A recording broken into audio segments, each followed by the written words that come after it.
Good morning my BSc six semester student. और कैसे हैं आप सब लोग? आई होप मैं भगवान से आशा करती हूँ आप सब लोग ठीक रहें और स्वस्थ रहें, अपने घर में अच्छे रहें।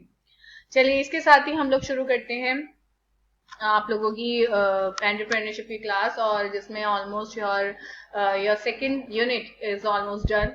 ठीक है, in which the classification type of entrepreneurship is the topic. ठीक है, now we are concluding almost the क्या आपका the second topic, second unit of the क्या आपका ऑफ योर क्या कहते हैं एंटरप्रेन्योरशिप सब्जेक्ट। ठीक है, जिसमें मैंने आप लोगों को टाइप ऑफ एंटरप्रेन्योरशिप क्लासिफिकेशन तो I already discuss with you in the क्या आपका लास्ट क्लासेस। ठीक है, now I discuss with you guys the क्या आपका type of entrepreneurship, what is the type, what is the क्या आपका एंटरप्रेन्योरशिप, ये सब डिस्कस कर चुके हैं। प्रकार क्या है एंटरप्रेन्योरशिप की हम डिस्कस करेंगे। ब्रीफ इंटरव्यू क्या कहते हैं ब्रीफ इंट्रोडक्शन इज द क्या आपका CS, I am CS Nupur Arora, assistant professor in क्या आपका एलपीसीसी। चलिए, इसके साथ ही हम लोग शुरू करते हैं आपके उद्यमिता के 9 प्रकार। देखिए, उद्यमशीलता एक अभिनव प्रक्रिया है जिसमें समाज और सभ्यता को नई चीजें प्रदान करने के लिए विविध और विविध गतिविधियां क्या है शामिल है। ये बात तो सच्चाई है। देखिए, अगर हम यहाँ पर एक सुंदर सा ये जो चार्ट गिवन है, अगर हम इसको देखें, इसको मैं थोड़ा बड़ा कर देती हूँ। ठीक है, और आप इसके साथ ही अगर आप देखें तो यू कैन सी द क्या आपका the most important thing, the dreamers, the real deal. ठीक है, क्या कहते हैं आपका all talk no work and the क्या आपका सीरियल, द सीरियल। आगे मेरी बात समझ में? ठीक है, देखिए सीधी सी बात है, एक बंदा होता है जो सपने ज्यादा देखता है। क्लियर हो गया? सपने देखता है और पूरे नहीं करता है। सपने देखना अच्छी बात होती है, बट सपनों में जीना गलत बात होती है। सपने देखना अच्छा है, सबको उस सपनों को देखने के साथ, और वो भी फिजिबल सपने देखने चाहिए। उन सपनों को देखने के साथ, ठीक है, मैं कहती हूँ ऐसा सपना भी देखो जो शायद अभी फिजिबल ना हो, बट इन फ्यूचर क्या हो जाए फिजिबल हो जाए, कोई दिक्कत वाली बात नहीं है। बट सपनों को जीना अच्छा होता है, बट सपनों में हर वक्त रहना अच्छा नहीं होता। क्योंकि सम टाइम वो जो रहने वाली बात हो जाती है उसमें आप समाज से बिल्कुल बाहर हो जाते हैं, और समाज से बाहर होने का मतलब होता है कि आपको कभी ना कभी एक ऐसी सिचुएशन में आ जाना जो कि आपके लिए सीवियर डिप्रेशन का कारण बन सकती है। ठीक है, एंड नेक्स्ट इज कि आपका रियल डील, बिल्कुल सही बात है, ये वो पर्सन होता है जो सपनों में नहीं जीता, ये वो करता है जो एग्जैक्टली है। इनफैक्ट ये बातें कम करता है और काम ज्यादा करता है। रियल डील ये एग्जैक्टली वो पर्सन होता है जो हर चीज से डील करता है। The all talk no work, बिल्कुल सही बात है, ये वो पर्सन होता है जो केवल बातें बनाता है। बिल्कुल सही बात है, ये वो पर्सन है जो सिर्फ बातें बनाता है, काम नहीं करता है। ये वो बंदे होते हैं जो केवल बातों की खाते हैं, काम की नहीं खाते हैं। ये मेहनत करने में बिल्कुल बिलीव नहीं करते। And the serial, yes, the most important, जो काम भी करता है, बातें भी करता है, और थोड़ा सा एंटरटेनिंग भी होता है, कि जिसको अपनी लाइफ में एक फन भी चाहिए होता है। अब देखिए, अभिविन्यास इससे अलग बनाता है, और इसीलिए इसे व्यक्तिगत और सामूहिक उद्यमिता या निजी और सार्वजनिक रूप में व्यक्तिगत किया गया जा सकता है। वैल्यू डिप्रेशन द्वारा विज्ञापन उद्यमिता को 9 प्रकारों में वर्गीकृत किया गया है, जिसमें समाज को नई चीजें प्रदान करने के लिए विविध और विविध गतिविधियां शामिल हैं।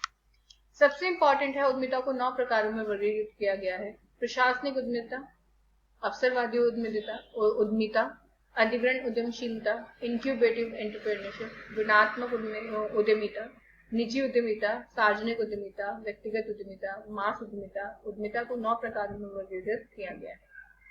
सबसे पहले प्रशासनिक उद्यमिता। देखिए, इस श्रेणी के तहत अगर हम देखें, एक मिनट, इस श्रेणी के तहत उद्यमशीलता गतिविधि प्रशासनिक तकनीकों और कार्यों के आसपास केंद्रित है। यह अधिक प्रभावी तरीकों से मौजूदा या भविष्य की स्थितियों को संभालने का एक नया विकल्प देता है, जो फायदे और प्रतिस्पर्धी बढ़त प्रदान करता है। Total quality management, job redesigning, चीजों को करने की नई तकनीक, सर्वसम्मति से पार्टिसिपेट मैनेजमेंट या मैनेजमेंट कुछ ऐसे प्रशासनिक उद्यमिता के उदाहरण हैं जो समग्र संगठनात्मक दक्षता को बढ़ाते हैं, और जो प्रतिस्पर्धी बाजार के माहौल में फर्म को सफल और टिकाऊ बना देता है। समझ में आया कुछ? इसका मतलब ये है कि इसके अंदर बेसिकली जो पर्सन होता है वो इतना क्या कहते हैं आपका बिलीव नहीं करता कि उसको मेहनत ज्यादा करनी है, क्या है वो बेसिकली जो चीजें हैं वो एडमिनिस्ट्रेशन पर ज्यादा ध्यान देता है, वो लीडर बनने में ज्यादा ध्यान देता है। क्योंकि देखिए, सीधी सी बात है, कुछ भी हो, चाहे कितनी भी मेहनत कर लो, लीडर शुड बी क्या आपका leader. Leader is always a leader. Leader हमेशा लीडर होता है। अब देख, कुछ भी किया आपका मोदी जी ने, तो मोदी जी से क्या आपका बिकम अ लीडर। तो वही कहना कि एक अधिक प्रभावी तरीकों से मौजूदा या भविष्य की स्थितियों को संभालने का एक नया विकल्प देता है, जो फायदे और प्रतिस्पर्धी बढ़त प्रदान करता है। Total quality management. देखिए, सीधी सी बात है, मैं आप लोगों से एक ही क्वेश्चन पूछूंगी कि कल अगर मान के चलिए कि बीएससी में आपके 6 सब्जेक्ट है, and you are like the क्या आपका, you are only like the क्या आपका 2 और 3 सब्जेक्ट, ठीक है, लाइक आपका जो इसमें स्टिचिंग है, कुकिंग है, ये आपको पसंद है।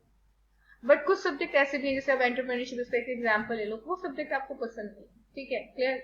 अब हम बात अगर करें कि क्या अगर हमें जो सब्जेक्ट पसंद नहीं है तो क्या हम उसमें मेहनत नहीं करेंगे, और अगर हम मेहनत नहीं करेंगे तो मुझे आप ये बताइए कि टोटल क्वालिटी मैनेजमेंट कैसे लेकर आएंगे, क्योंकि बिना टीक्यूएम के नो बडी, क्या आपका कि वो कोई ये चीज समझे कि वो उस चीज में किस तरह से अपना दिमाग लगाए, कैसे लगाए। TQM is what, TQM is क्या आपका total quality management is what, total quality management होता है जब एग्जैक्टली आपको हर चीज में क्या होना पड़ता है, महत्वपूर्ण होना पड़ता है, हर चीज आपको अच्छे से करनी पड़ती है, कोई काम नहीं, ठीक है, कोई भी तरीका अपनाना पड़ता है जिससे अल्टीमेटली आप हर फील्ड में, हर तरीके में क्या हो जाए, आपके अव्वल हो जाए, क्लियर। क्योंकि देखिए सीधी सी बात, हम लोग अगर 12th क्लास में या 10th क्लास में, या फिर अगर हम लोग कोई कंपटीशन लेवल पर एग्जाम दें, हमें अपने उसके अंदर हर सब्जेक्ट के अंदर 100% देना पड़ता है। हम कभी ये नहीं कह सकते कि नहीं यार इस सब्जेक्ट में कम मेहनत कर लेते हैं, फिर ज्यादा कर लेते हैं। अगर कभी भी ऐसा होगा कि हम कम या ज्यादा करने में अपने मतलब उसको सब्जेक्ट को बांट देंगे तो हमारे लिए ही दुविधा है वो, क्योंकि अल्टीमेटली क्या होगा, अगर किसी सब्जेक्ट में हम ज्यादा मेहनत करेंगे तो ठीक है, उसके अंदर हम पास हो जाएंगे, वेरी गुड, 100 में से 100 आ जाएंगे, बट जिसमें हम नहीं मेहनत करना चाहते तो उसमें 100 में से 0 आएंगे, तो फेल तो हम पूरी क्लास में हो ही गए। करनी तो हमें वो सब्जेक्ट जिसमें हमारे 100 में से 100 आए, करना तो पढ़ना तो हमें वो सब्जेक्ट भी पड़ेगा।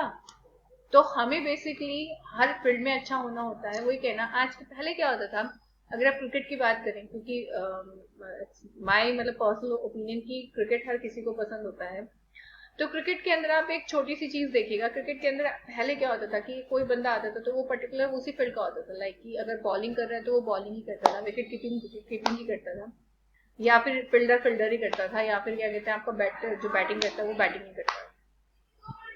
अब आप खुद सोचिए कि अगर मान के चलिए कि अगर इसी तरह से चलता तो अल्टीमेटली हमारी इंडिया की टीम इतनी सॉलिड हो पाती नहीं है।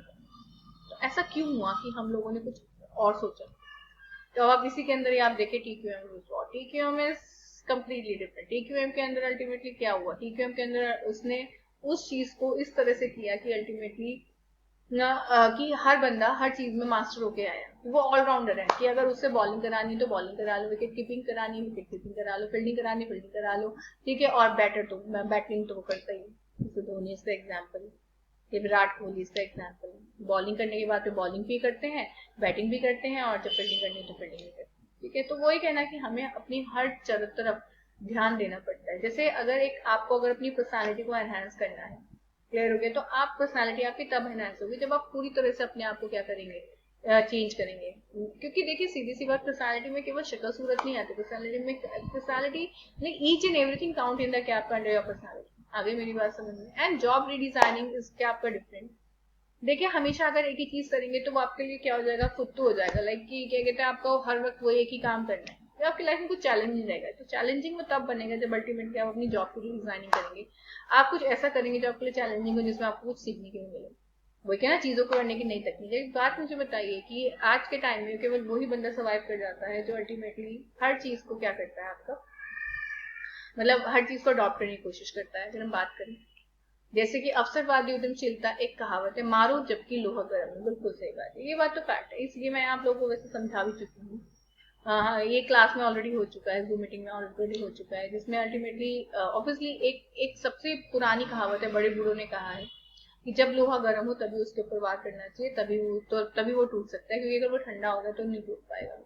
और ऐसा होता भी है, अगर हम टेक्निकली देखें, साइंटिफिकली देखें, तो ये बात सच्चाई है कि जब लोहे को तोड़ना होता है तो हम उसको पहले हीटेड करते हैं, हीट करने के बाद ही क्या होता है आपका वो टूटता है। अगर वो ठंडा हो जाएगा तो उसमें जान पड़ जाती है, और वो क्या कहते हैं कितना भी कोशिश कर लो वो नहीं टूटेगा।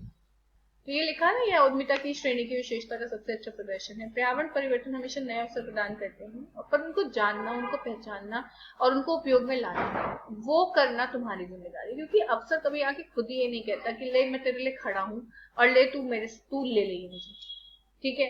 अवसर खड़ा होता है पर वो कभी अपने आप को आइडेंटिफाई नहीं करता, ठीक है, वो आपको आइडेंटिफाई करना होता है कि ये आपके लिए अपॉर्चुनिटी है, इसको आप ग्रैब करें और अपने लिए कुछ अच्छा करें। क्लियर हो गया है ना, कि जैसे इसने लिखा हो कि क्या कहते हैं, पहचान करनी है, उसका प्रयोग करने में समान रूप से सक्षम नहीं है। जिस उद्यमिता की पहचान होती है वह अवसर को पहले हाथ में अवसरवादी उद्यमिता के रूप में पहचानता है, उसका दोहन करता है और उसे क्रियान्वित करता है। क्योंकि देखिए सीधी सी बात है, जो चीज हमारे सामने अगर उसको हमने पहचान लिया तो ऑब्वियसली उसे क्रियान्वित कर लिया, तो कल आपके लिए क्या हो जाएगा, बहुत अच्छा हो जाएगा। ठीक है, चलिए इसके साथ ही we should over our class and we should meet in the next class. Okay bye guys, take care.